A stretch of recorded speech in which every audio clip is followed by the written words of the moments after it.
Europe faced the prospect of a radiation disaster on Thursday when a Russian-occupied nuclear plant was disconnected from Ukraine's power grid, President Volodymyr Zelensky has said. It was only due to backup electricity kicking in that the Zaporizhzhia plant was able to operate safely. He added, fires had earlier damaged overhead power lines, cutting the plant off. There is growing concern over fighting near the complex, which is the largest nuclear plant in Europe. And quote, if the diesel generators hadn't turned on, if the automation and our staff of the plant had not reacted after the blackout, then we would already be forced to overcome the consequences of the radiation accident, and quote. President Zelensky warned on Thursday night.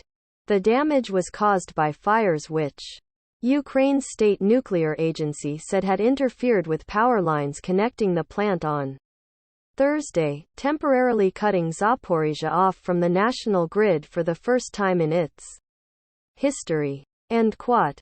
As a result, the station's 2 working power units were disconnected from the network, end quote, Kyiv officials said.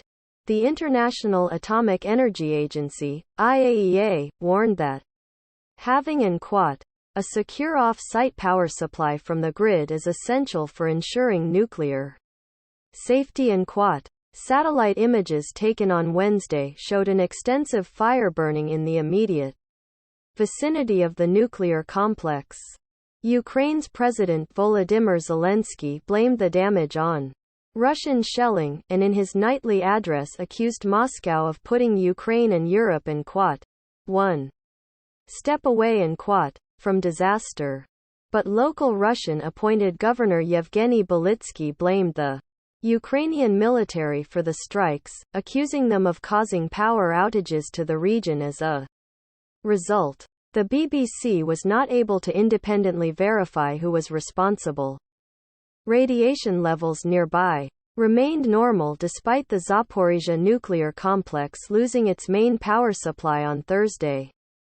Local officials reported the plant and quote, remained connected to a 330 kV line from the nearby thermal power facility that can provide backup electricity if needed, and quote, the IAEA said in a statement, citing Ukraine's state nuclear agency.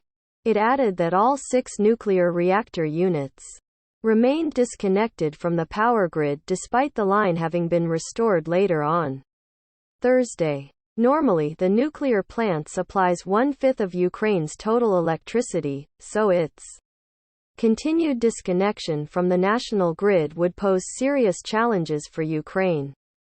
The nuclear site has been occupied by Russian military forces since early March but continues to be operated by Ukrainian nuclear technicians.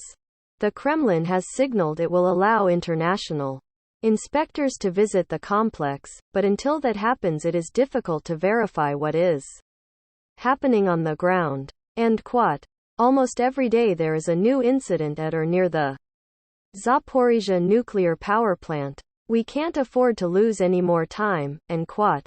IAEA Director General Rafael Grossi said in a statement, repeating his call to lead an international mission to the plant in the next few days. How risky is standoff over Ukraine's nuclear plant? Secure Ukraine nuclear sites. Western allies urge how close was nuclear plant attack to catastrophe? Energy experts worry that some of the site's safety mechanisms could fail if the complex loses all power. It comes amid claims from Kyiv that Moscow could be trying to intentionally divert power from the occupied nuclear plant to reconnect it to Russia's own power grid. There were media reports on Thursday of power outages across towns and villages in neighboring parts of Russian-occupied Ukraine. The mayor of Enerhodar, which is located next to the nuclear plant, claimed on Thursday that the city had no power or water at all and there were also reports of power cuts in the Russian-occupied cities of Melitopol and Kherson. Washington officials condemned any bid by Moscow to redirect the power generated by the Zaporizhzhia plant.